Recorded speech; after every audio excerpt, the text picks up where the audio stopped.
Bonjour à toutes et bonjour à tous. Au nom du groupe Palmeraie Développement, je tiens à vous souhaiter la bienvenue au Palmeraie Country Club. Merci Hanan, merci Hicham de toute cette mobilisation. Effectivement, la première question, on disait est-ce que l'immobilier est une industrie? Parce que souvent on perçoit l'immobilier comme des promoteurs de rentiers qui achètent un terrain, qui l'autorisent, qui construisent et ensuite qui vendent. Bon, peut-être dans les années glorieuses, comme dans l'industrie, j'essaie de faire toujours je vais faire des analogies entre l'industrie et l'immobilier. Donc, dans les années glorieuses, dans l'industrie, on était dans les années 70-80, à peu près. Les années glorieuses dans l'immobilier, on était dans les années 2000. Effectivement, dans les années 2000, il y avait une euphorie immobilière. Et chaque fois, on achetait un terrain, on l'autorisait, on le vendait, sans forcément prendre en considération les attentes et l'exigence des clients. Ben, malheureusement, ces années-là, ils sont derrière nous. Il y a eu un contexte international qui était 2007-2008, une crise internationale, et derrière, de plus en plus d'exigences. Et aujourd'hui, l'immobilier doit être pensé comme une industrie. Pourquoi? Parce que si on essaie de faire l'analogie, on a le foncier, donc vous achetez un foncier, il est là, il y a la partie achat, c'est la matière première.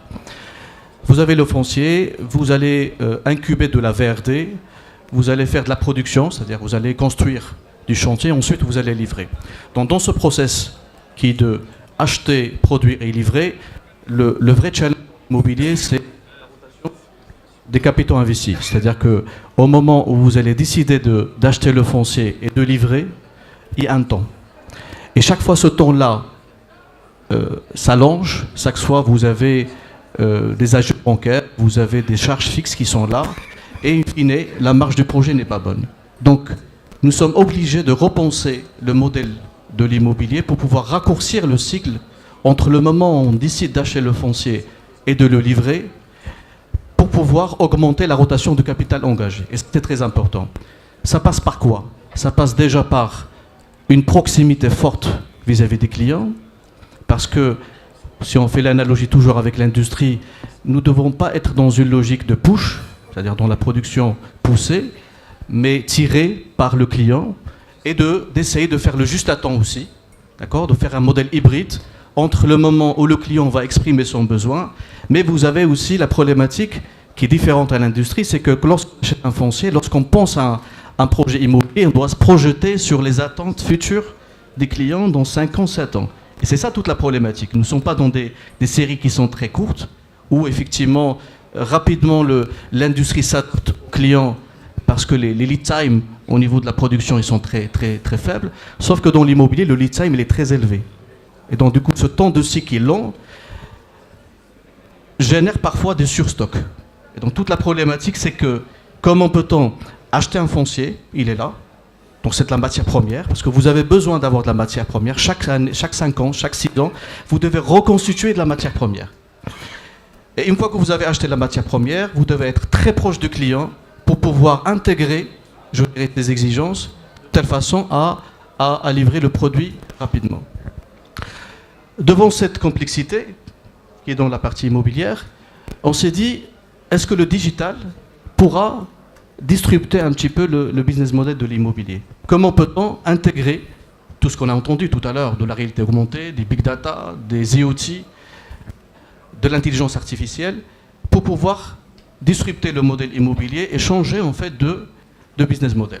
Donc la première des choses, ce qu'on s'est dit, c'est qu'il faut absolument qu'on lance un showroom phygital. Quand je dis phygital, ça veut dire physique, parce que le client a besoin de toucher la matière, toucher de la finition, savoir un petit peu ce qu'il achète. Il y a du physique, on ne peut pas le vendre de manière digitale. Et digital parce que au moment de l'achat du foncier, le client il vient dans le showroom, il met un casque de la réalité augmentée. Donc je vous invite à voir le stand, vous avez une démonstration réelle. Lorsqu'il met en fait le casque de la réalité augmentée, avec des gants, et il va y aller, il va marcher, il va toucher le mur, il va personnaliser, je dirais, les couleurs, il va personnaliser aussi la cuisine, il va personnaliser les matériaux, les sanitaires, et donc du coup le client devient designer, concepteur de son propre logement. Donc ça, on prend le cas de Dell par exemple, où les clients peuvent personnaliser leurs produits. Donc de plus en plus, on va y aller vers cette tendance de personnalisation qui est très présente dans l'industrie, mais dans l'immobilier, le client souhaite en fait personnaliser son logement, parce que les études que nous avons faites sur les 10 dernières années, 70%, 80% des acquéreurs refont leur finition parce qu'ils ne sont pas satisfaits de leur définition, et donc du coup il faut qu'on leur donne cette possibilité de personnaliser leur logement. C'est ce que vous voyez en fait à votre gauche, c'est le showroom Figital, parce que la partie physique et digitale, et je vous invite à le visiter à Darb Ouazzat. Donc il est opérationnel, il y a 2 niveaux, il y a un niveau où complètement digital avec de la réalité augmentée, vous montez au 2e niveau et vous allez avoir des corners cuisine, des corners sanitaires, revêtements, etc. Comme ça en fait il y a une expérience client qui lui permet de se projeter sur son nouveau témoin, en quelque sorte, mais en même temps, il touche la qualité du matériel. Alors, une fois qu'on a compris que le client est le corps de notre dispositif, et il faut qu'on digitalise la relation client, ça remet en question, en quelque sorte, la chaîne de valeur immobilière, parce que une fois que le client a vu ce qu'il va acheter, derrière, il faut qu'il soit rassuré qu'on va délivrer, qu'on va respecter nos engagements. Et donc, du coup, on a rajouté une application qui s'appelle Palmwork, qui permet de tracer les chantiers de telle façon à que le client, de chez lui, permet de suivre en fait l'avancement de ses travaux. Une fois qu'on a avancé dans les travaux, ça se pose la problématique du SAV. Donc, c'est-à-dire que est-ce que les finitions sont bonnes, est-ce qu'on a des fuites, etc. Et avec Palm SAV, nous avons fait certaines expérimentations au niveau de ce site pour intégrer justement les IoT, d'accord, pour anticiper, ou plutôt prédire certains court-circuitages qui peuvent y arriver, certaines fuites, de telle façon que la maison devient intelligente, c'est-à-dire au-delà de la smart où vous allez changer les lumières, etc.